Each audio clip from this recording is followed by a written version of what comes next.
El florecimiento de la vida es un fenómeno cotidiano, pero ¿qué nos hace tan afortunados en la Tierra para que podamos celebrar la vida todos los días?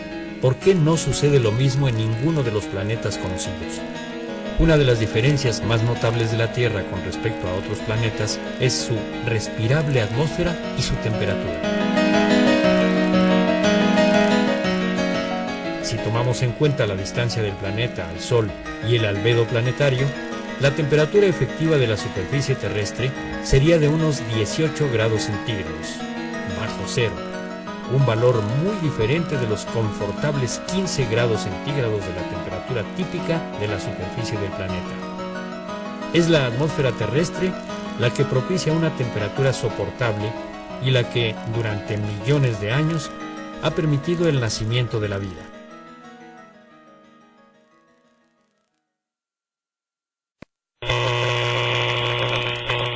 Todos los objetos, al calentarse, emiten radiación electromagnética.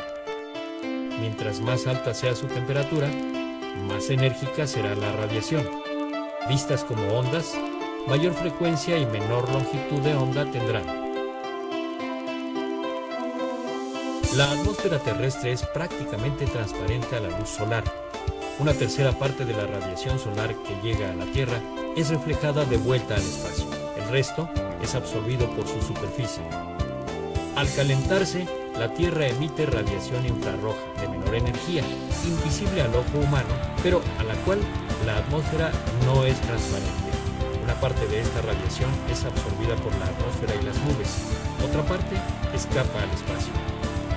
La atmósfera se calienta a su vez y reemite radiación térmica infrarroja en todas direcciones, aumentando la temperatura del sistema climático. De esta manera, la temperatura en la Tierra es más caliente de lo que sería si no hubiera atmósfera, porque recibe radiación solar y atmosférica. Así, el calor se mantiene aún de noche cuando no llegan los rayos del sol. Cuando se empezaron a estudiar las propiedades que hacen que nuestra atmósfera sea tan habitable, no se encontró mejor analogía que un invernadero. En realidad, lo que pasa en la atmósfera no es lo mismo que lo que pasa en un invernadero. Al calentarse el aire, tiende a subir y es reemplazado por aire más frío. Esto se llama convección. La cubierta de un invernadero impide la convección y se ha demostrado que este efecto es unas 5 veces más importante que la absorción de energía térmica de la cubierta. Y en nuestra atmósfera no hay techo ni paredes que impidan la convección. Así que, más que un efecto de invernadero, lo que sucede en nuestro planeta es un efecto atmosférico provocado por las características particulares de nuestra atmósfera.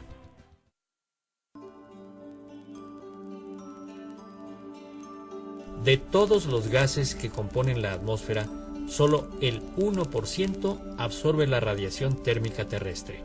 Es decir, solo este minúsculo porcentaje es responsable del llamado efecto invernadero, por lo que los gases que lo provocan los llamaremos gases de invernadero. Entre estos, los más importantes son el vapor de agua y el dióxido de carbono.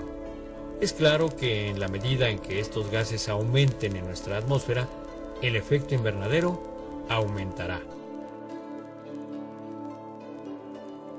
El caso del ozono es muy interesante por el doble papel que juega. En la troposfera, donde ocurren los eventos atmosféricos más importantes, el ozono es un gas de invernadero, además de que es un contaminante dañino para la salud. En cambio, en la estratosfera, el ozono bloquea la radiación ultravioleta. La contaminación ha provocado que disminuya el ozono estratosférico, que es vital para la salud humana, y se incremente el nocivo ozono troposférico. Otros ejemplos de efecto invernadero planetario los encontramos en nuestros planetas vecinos. Marte tiene una atmósfera muy tenue, insuficiente para mantener una temperatura a niveles aceptables, y además su atmósfera no puede filtrar los letales rayos ultravioleta. Es un ejemplo de efecto invernadero al mínimo. Por otra parte, Venus, con su atmósfera 90 veces más densa que la nuestra, repleta de dióxido de carbono y otros gases venenosos, tiene una temperatura tan alta que la vida es imposible. Este es un ejemplo de demasiado efecto invernadero.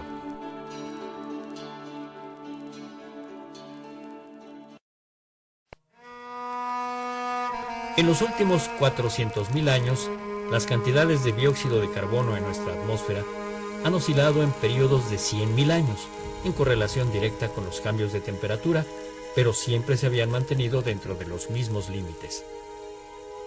Los niveles más altos de dióxido de carbono nunca habían sobrepasado las 300 partes por millón en volumen en todo este periodo.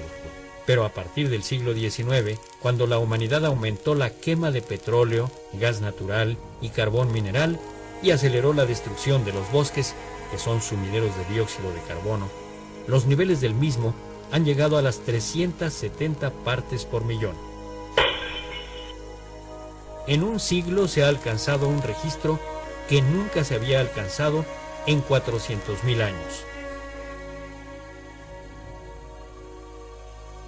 El efecto directo en la temperatura típica de la Tierra ha sido un aumento sin precedentes al que se le ha llamado calentamiento global. En los últimos 100 años, la temperatura típica ha aumentado medio grado. Se calcula que, de seguir las cosas como están, aumentará en un siglo entre 2 y 5 grados más. Comparado con lo que cambia en un día de verano en la Ciudad de México, parece poco, pero a gran escala, la temperatura típica rara vez ha pasado de 1 o 2 grados en periodos de 10.000 años.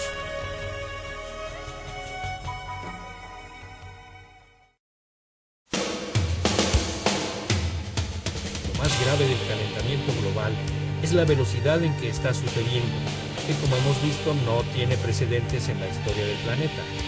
Las consecuencias son imprevisibles, pero entre lo que se ha estimado y lo que ya está sucediendo es que los polos se derritan más rápidamente y en consecuencia aumente el nivel del mar, lo que a su vez provocará inundaciones. Además, al evaporarse mayor cantidad de agua, se refuerza el efecto en la atmósfera. Aún hoy en día, con los numerosos estudios y escenarios que se han desarrollado, no es fácil predecir las consecuencias. El fenómeno no es simple, pero lo que es seguro es que la alteración del clima tendrá consecuencias en la forma de vida en la Tierra. Nuestra Tierra, que, gracias a la atmósfera y al efecto invernadero, es un paraíso apacible, podría convertirse en un infierno incompatible con la vida si es que lo permitimos.